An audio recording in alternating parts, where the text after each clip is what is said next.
நான் மீண்டும் சொல்லுகிறேன், எப்போ சபையை விட்டு நீங்க நீங்கிறீங்களோ உங்களை விட்டு ஆண்டவர் நீங்கிடுவார். அவர் போயிடுவார், உங்களை விட்டு போயிடுவார். தேவ சபை, கிறிஸ்துவின் சரீரமாகிய சபை, அதில் அவயவமாக இருக்கிற தேவ பிள்ளைகளே, அந்த ஒரு நாள் உங்களுக்கு 1000 நாளை பார்க்கிலும் ஆசீர்வதிக்கப்பட்ட நாள். சரி, இப்படி சொல்லலாம், 1000 நாள்ல நீங்க சம்பாதிக்கிற சம்பாதனை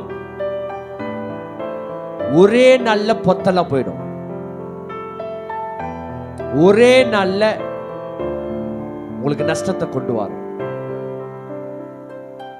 அதே தேவனுடைய ஆலயத்தில் ஒரு நாள்ல நீங்க வாசமா இருந்தால் 1000 நாள்ல சம்பாதிக்கிற சம்பாதனை ஒரே நாள்ல கொடுத்துருவாரு. அல்லேலூயா சொல்லாமா? அல்லேலூயா சொல்லாமா?